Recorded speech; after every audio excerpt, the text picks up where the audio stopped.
The newsroom, where untold story is revealed. Bannakibiina kya NRM batabukidde nakangobi Jennifer Fulufiga nga bamugamba alekerawo okubeera ng'akola ebyo ebibaswaza mbonna obo babikoye ebyokubeera ng'aleeta Ssaanya Mujahideen mu kamera n'agenda maaso n'okubeera nga ayogera akalebule nga kyokka ne byayogera n'omwana omuto abiraba. Fulufiga tebakomye ku ye n'ebbala mu bimutuwaliddemu wanno we binaggwera awo nno we tugenda ogenda maaso n'okubeera nga tumanya kakati omubaka Alan Ssewanyana ono n'avuddeyo n'agenda maaso n'okubeera nga addamu n'ayatula Lwatu Kyagulanyi mukulembezeewe era ng'agamba abo bonna aboogera nti lwaki balutaya bwe babatadde babaaniriza ku kitebe kya NUP ategeezezza nti tewaali bwetaavu bubaaniriza ekisooka babaka ba paalamenti ekyokubiri bo baali balwadde era olwava mu kkomera babaddusa butereevu mu malwaliro tebafuna kaddaako ne bwe bava mu ddwaliro badda ne bakola olukuŋŋaana lw'abannamawulire ne boogera eri ensi ekiraga nti Alan Ssewanyana agenze maaso n'okubeera nga akuba ekimooni bali ababadde balowooza nti oba oliawo wakati we ne ekibiina kya National Unity Platform waliwo obutakwatagana oba tebabalaga oba oliawo mukwano nga bavudde mu kkomera. Fulufiga tukwegayidde sigo wa NRM yasooka ate sigo genda okusembayo sigo yogerera NRM era sigo gikolera obubadi obugendo giyisaawo. Fulufiga jja Mujahideen mu mawulire byayogera bituswaza ayogera obulimba opposition bwegenda okusinziirako okutusaasanya ensi zonna nti gavumenti ya NRM eyimiridde ku bulimba. Omwana oyo bagenda omukwata twali tetunnalonda ng'ali mu kkomera kimanyiddwa muli ku likodi gye kiri. Kakati ate n'amaana ajjayo obulimba obukukunavu ffe ng'aba NRM tukkirize tusirike mwamunaye ate omwana ayogedde yakyuse wa NRM. Najjayo obulimba mbu yatiikinga obululu mu biseera by'okulonda ate ne bamubuuza nti mwe mwatiikinga obululu ng'ate yali mu kkomera n'atakula n'omutwe bw'ati kulwanyisa side ne side. Nawulidde Minisita Baramu ng'obuleminga abantu abakozesa Olivia Lutaaya opposition ekozesa Olivia Lutaaya emuteeka mu mawulire ng'alebula government which is bad kibi sikiwagira naye ate bw'omala okubuleminga opposition ekozesa Olivia Lutaaya naawe ate omala obuleminga Fulufiga akozesa Mujahideen okulimba ng'alimbiramu NRM ng'ayogera ebintu ebiswaza NRM government. Vaayo nakkiriza omusango kirina far reaching implications naddala gw'otazza bayambe kubanga balina ebiseera by'omu maaso n'ekirala kye tusaba n'abakyali mu makomera mu bate oba tebakkiriza misango wadde kuba mukimanyi tebalina musango nabo mu bbaluwa eyo baaligiddemu infact kati no njagala nkusabe n'obuwombeefu obw'ekika ekyawaggulu video soko gyempereka like bw'ogiwa like Ebuvanjuba nebugwanjuba ewaka wasigalawo ewasinga. Beyond the Newsroom gwe mukutu ogukuleetera ekyo ekisinga katiranga naffe ng'oyita ku noti 771 44 53 ne noti 744 26 45 na bino bikulu tetulanga bafere tetulanga basawo ba kinnansi n'abagwa mu koowa eryo mwebale kutuwagira. Thank you. Video soko gyempereka like bw'ogiwa like bw'ogiwadde muliro gukitamuza okutuuka ku lisekinomu gye yasinzira okubeera ng'ate ali mu ngeri y'emu gwe yakatwegatako nga gwe mulundi gwe ogusooka enkusaba mwannyinaze muganda wange sooka osubscribinge bw'omala osubscribing onyige kadaawo okajje mu personalize okateeke mu all osobole okubeera nga ofuna emboozi zonna ze tuteekayo ku mukutu guno ate osobole okubeera nga munnange buli kimu ekigenda maaso mu ggwanga ate wekifuna butereevu nnyo nnyini ddala. Kakati nkusaba kantandike ne video eno eya musajja mukulu Alan Ssewanyana. Alan Ssewanyana agenze maaso n'okubeera nga ategeeza nti byonna abaana bano ba Olivia Lutaaya bibagenda mu maaso n'okubeera nga bayitawo ne babakozesa nga babasainingisa okubajja mu kkomera n'agamba ekyo kintu kya bulabe nnyo era ebimu ku obwo obulabe obukirimu nti singa bagenda mu maaso n'okubeera nga baddamu okukwata omusango gwonna oba tolina kubeera nga owoza kuba oba waliyo ogenzeeko maaso n'okubeera nga convictinga n'ogamba nti ekituufu wazza omusango. Kankuwa ebigambo bya Alan Ssewanyana ate obirabe. Vaayo nakkiriza omusango kirina far reaching implications naddala gw'otazza lwansonga nti kati enkya singa banaakuwaayiriza omulala mu kooti bajja kuleeta musango guli gwe wasooka okukkiriza bagane edda ssebo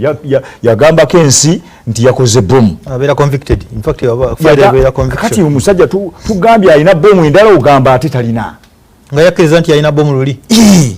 kali ndowooza olaba biriko ebyo kati nga tebannaba kubatambuza mu kintu ekyo abantu bano balisoose kutegeera bintu nga ebikola ki nga ebitambula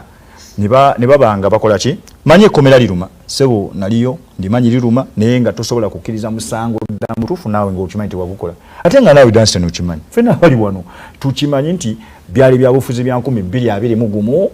ebyakwatisa abaana abo mu bikwekweto ebyagendanga mu maaso ffenna tukimanyi bulungi nnyo so n'olw'ensonga eyo bwe tuba nga tugenda mu politics addako wa 2026 bano babadde balina era okuteebwa kale ate ebibambulira bya 2026 nabyo bina bye batagetinze bijja kujja wano bajja kuyoolayo era abapya kakati bano bo omulimu gwabwe gwali gwa kubakwata kutiisa bavubuka mu 2021 abaali batambi bagamba yes people power kakati psychologically ekyo bakitadde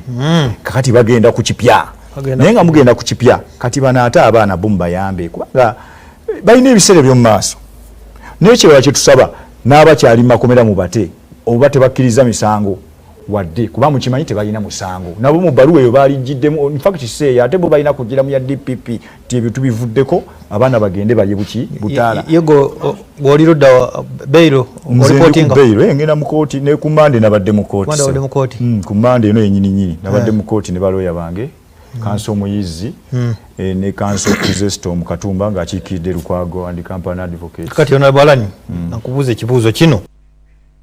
mu ngeri yemu Alan Sewanyana ono agenze maaso n'okwongera n'okubeera nga ategeeza nti abo bonna abagenda maaso n'okubeera nga babateekako ekintu ekyogamba nti National Unity Platform teyabakkiriza kubeera nga babaaniriza oba oliawo mu mizira n'agamba nti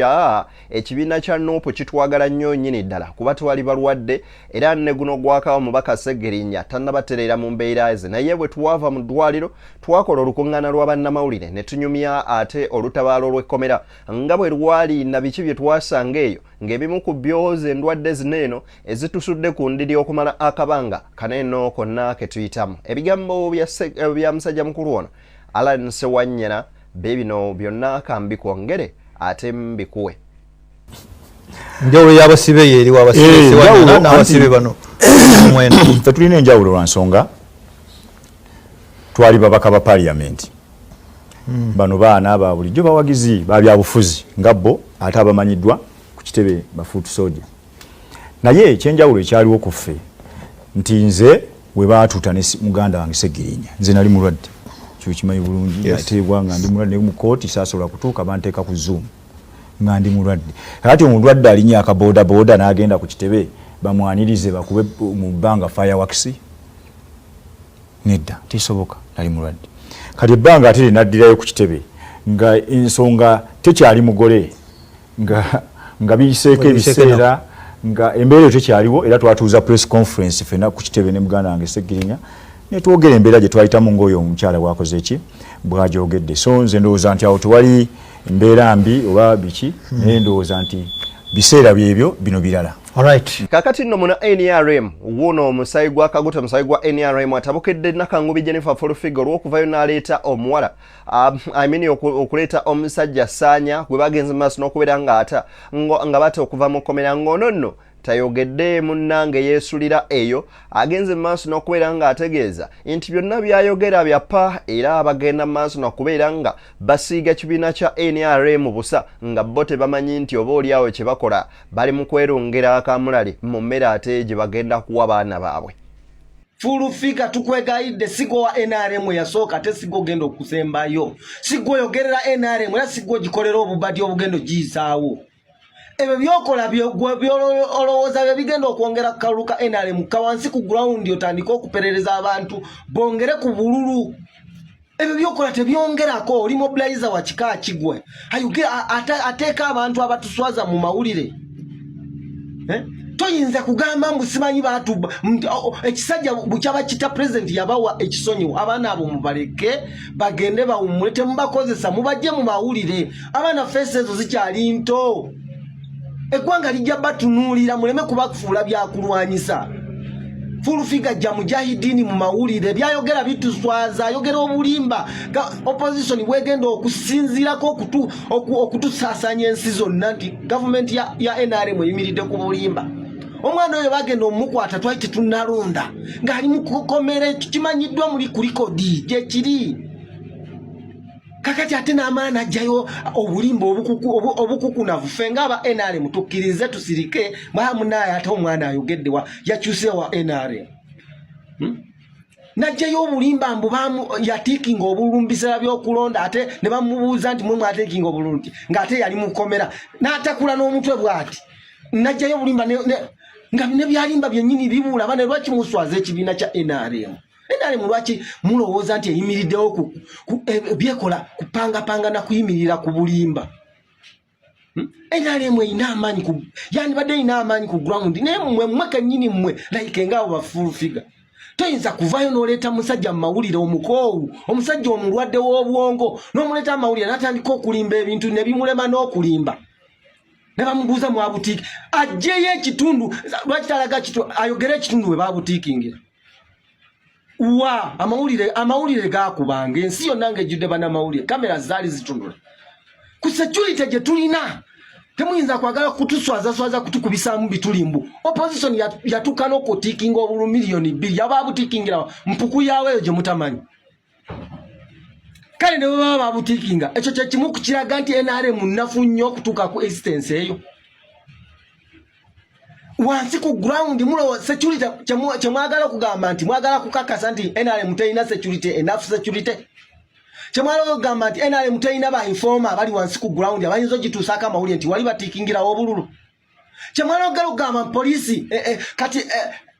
ekitegeeza nti mwe fe aba NRM tulimu enseekezi mu polisi mwennyini muteekwa okubaamu enseekezi eziraba abantu nga batiikinga obululu nezisirika twagala okubabuulira gavumenti ya NRM yekubisa obululu gavumenti ya NRM yeina security ekuuma obululu okuva lwe babuprinting okuva mu nsi gye babuprinting babukuuma okuva gye buva ne buyingira mu ggwanga nga buliko security ya gavumenti ne bugenda mu kifo we bukuumirwa nga buliko security ya gavumenti paka lwe bugenda mu bubokisi mwe tulondera nga buliko security obululu miliyoni 2 Mujahidini wagamba bwe batiikinga babujawa security ye yabubabbira electoral commission ye yabubabbira babujawo obwali obwerere ne babutiikingako ye kiseera ekyokulonda babu osobola okutiikinga obululu miliyoni 2 mu kaseera ako kuva saawe 12 ze tutandika okulonda paka saa 10 kitundu time eyo osobola okutiikingira mu obululu gwe Mujahidini gwe ne full figure abalimba ensi lwaki muddira gavumenti yaffe ne mugifuula ekidyeri ekyo abantu abatalina magezi okujja okulimba ensi ng'ensi eraba please full figure tusonyiwe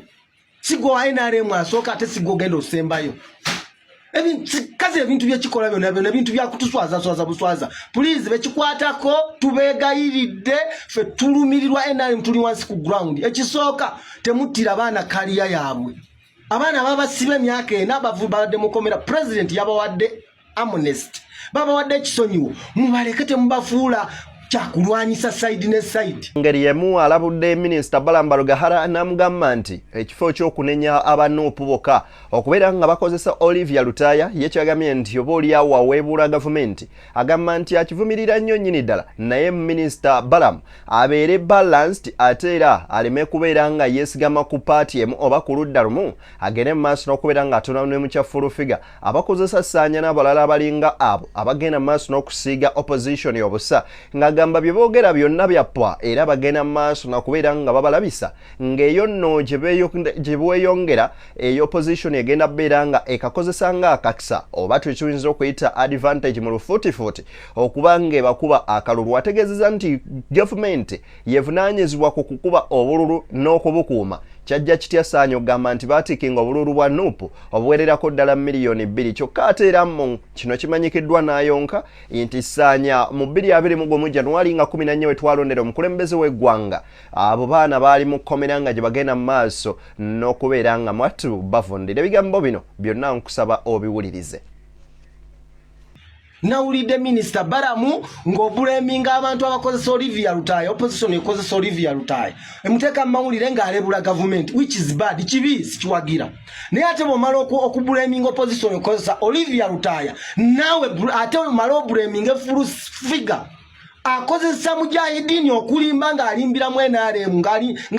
ng'ayogera ebintu ebiswaza NRM government yaffe. Buleminga abantu babiri tukumanye nti awo yimiridde ku mazima. Neno blaming Olivia abakozesa Olivia Lutaya ng'ate ne full figure ali mawulire akozesa Mujahideen. Awolabo botambuza bulungi obukulembeze. Bonna mubajje mawulire omulundi gumwe ekyo chapute gwe tugenda mu kalulu. Fujo kudda mu gasi oyo tudde wansi ku ground tunonyeze NRM akalulu.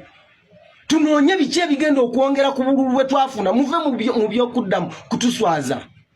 Please. Full figure nyabo tukwegayide. Nkubira omulanga bekikwatako mwenna sijja kumesoninga manya. Muyite full figure mu mugamba je Mujahideen mu mawulire fe bituswaza. Temukola bintu bigenda n'abaana abo muleme kutula ku kaliyazi zaabwe. Muleme kuonona future yaabwe mubaje mawulire. Oyo Mujahideen ensegena mutunuulya tukimanyi. Lwaki mumwononera future ye? Mumuleke mumuwe entandikwa oba mwamusuubiza entandikwa mumuwe entandikwa agenda akole. President yabagamba mugende mwenyigire mu bonna bagaggawale. PDM gyali mugende mubawe ne ssente batandike bakuliyetingawo business bakole. Ne mubajje mawulire.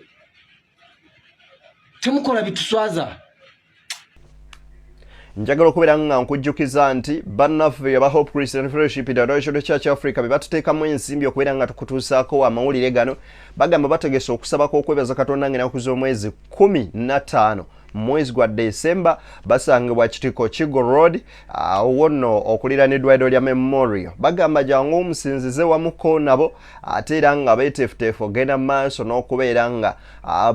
okubuulira ekigambo kya Katonda kw'ossa okusabirako. Enamba zaabwe weziri ku screen yaffe ng'etandika vidiyo eno weetandikidde nte mu bigambo ebyo ebitambula bakubireko osabe n'omusumba oba oliawo n'okumanya ebisingawo bajja agenda mu maaso n'okubeera nga munywanyi bakwasaganya butereevu ebyokulya n'okunywa gyebiri ekigambo kya Katonda gyekiri ate era abaweereza ab'enjawulo gye bali kwoteeka n'abayimbi ab'enjawulo bonna bagenda kubeerayo. So tosubwa ku lunaku olwo beera kitundu kwabo abanaaweebwa omukisa. Nzedde niyo akutuusaako ensonga nkwagaliza byonjagaliza munywanyi tusinkane mawulire gaffe mangi nina emboozi gye mbaleetere ya mwana muwala wa myaka 14 yagenze mu maaso n'okubeera nga akwatibwa omusajja omusamize gwe baamutwalako okubeera nga amujjanjaba. Omwana wa myaka 14 yagenze mu maaso n'okubeera nga amwekakaatikako n'amufunisa ate ettu. Bivuddewa biri mu kitundu ki ye abaffe omwana ali ludda wakati emboozi yegenda mu maaso n'okubeera nga eri mu ffumbiro ly'amawulire gaffe era togisubwa gwalaba vidiyo eno just lindako bulinzi ate emboozi zonna eziddako n'emboozi eyo mweri. Tusinkale nzedde niyo yakutuusaako ensonga Beyond the Newsroom. Tugamba gwe ayagala olanga naffe tukubireko okusimu zaffe tujjagire maaso okubeera nga bizinesi yo tugikwasaganya n'obukugu obw'ekika ekya waggulu ennyo. Tugezaako okubeera nga tukola enkyukakyuka mu mpeereza yaffe okubanga tubawa ebyo eby'omutindo oba oliawo ogutuukiridde ku ekyo kye mwetaaga. Nzedde ni bankuumira atakuumira mpeera.